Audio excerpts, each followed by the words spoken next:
Filipino, Avila, and I'm the president of Mission Career College. What was your job during the Vietnam time? I was an ammunition specialist for the battalion. So, if I can ask you, what was the significance of the war for you? the significance of the war for me is that a war that I was against to begin with, because I did not believe in it, and it was a politician's war. So when I was over there, it turned out to be the fact that it was controlled by politicians instead of the field generals.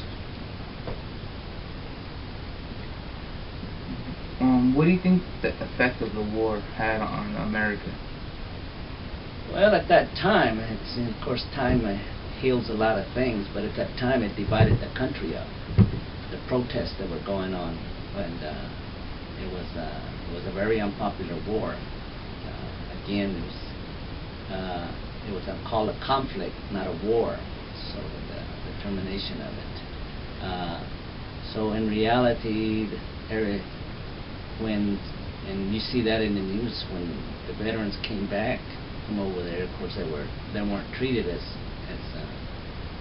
individuals that have been in the war. They were just treated as individuals that, in other words, they were not recognized for what they did over there.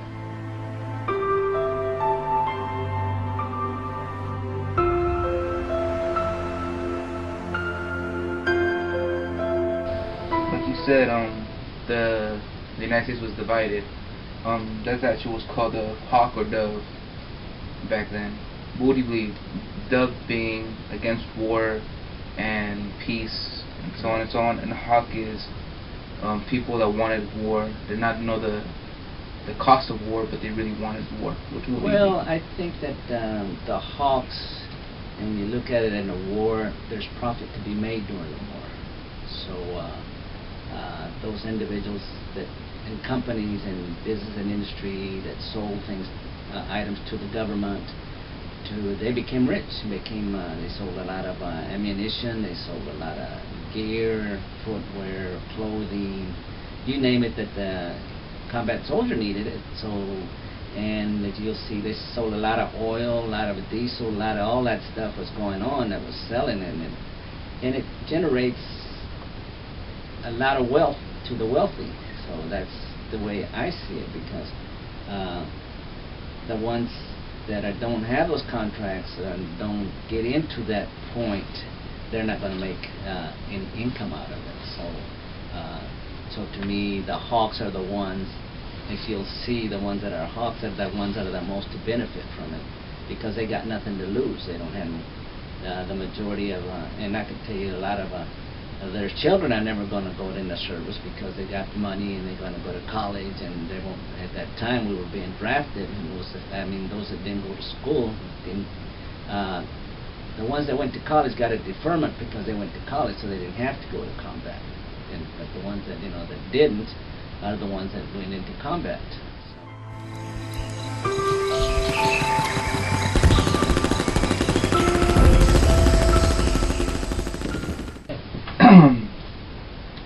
So you would believe you're a dove then, correct? Oh yeah, well, I'm a dove. Yeah, I was drafted. I never wanted to go, so it wasn't my point to go. But when I went though.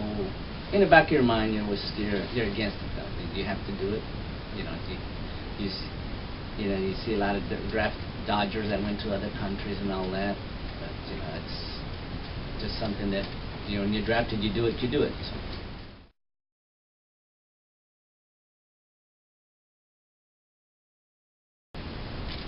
Sir, I know it might not be comfortable for you, and I understand if you deny this question, but if I'm asked your experience during the war. Experience? Yes. Oh, well, I was, not because I was just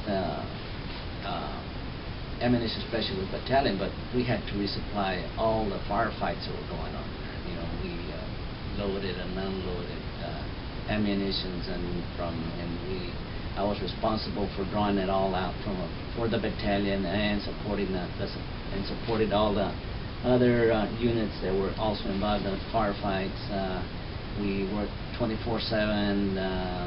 There was 19-year-old in charge of about 12 men doing all kinds of things to resupply and to keep the soldier supplied with ammunition. We went out in the field. We were out there. We were mortared. We were attacked. We had to had some firefights we were involved in. There was death. There was casualties on both sides. I had to identify a lot of bodies, a lot of people that that were killed, who they were and what, and then so it was just for a 19-year-old seeing and going through all that things that happened, it just still after effects. I still have some of those after effects of what that happened.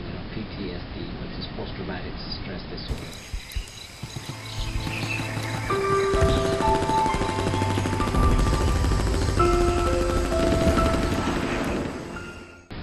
Never knew that what I had was what it was till then. It was diagnosed maybe 4 or 5 years ago that was what's happening. The battlefield thing was caused it, and to me, I thought it was just a normal part of life, which actually it isn't, because a lot of people don't have it. The majority of people don't have it except for the combat soldier. So there's certain things that happen in life that I go through that to me I thought it was normal, but it's very abnormal. But from being there, I think the biggest shock of the whole thing was you're over there for a year, you're with a bunch of guys, you have a different communication, a men type communication, different words are used, verbiage, and when you come within 24 hours, you're sitting here trying to communicate with Joe Public over here or people from here, and it's very hard and to shift from one setting to the other. You're in a kill mode or in a survival mode in one area. Within 24 hours you're over here sitting here in a different reality. Say, hey, what happened? Like day and night, who turned off the light, or who turned on the light, and different world, different things are happening, that's gone all of a sudden. The mind has to adjust, and you have to pay attention to how you speak, you have to, and how you communicate, because over there you're used to a lot of cuss words, a lot of things, the male thing, and all of a sudden you're in a different world. You got to act different. Your behavior's got to change. The behavior you had over there is completely changed over here.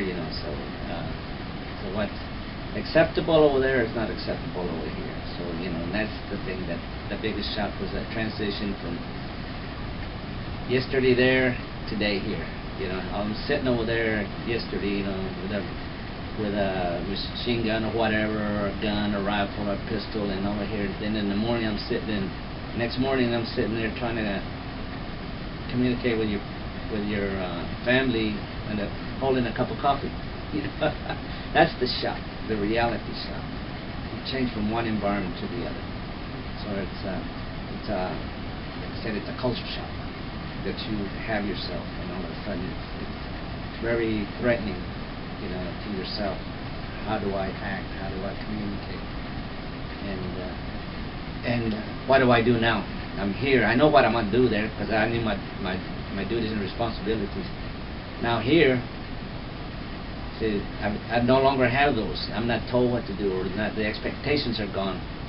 So I got to do my own thing. What am I going to do? Am I going to go to school? Am I going to go to work? So it completely changes the whole mind structure. So that's the biggest change that I had, apart from the normal war thing that happens when you're there. You're in a foxhole, it's raining, you're sleeping in water, you got leeches, you got a lot of different things going on, so and death around you, and things, you try to survive over there. So, and that's all it is, just surviving to get back. But that's pretty well what happened. Sure.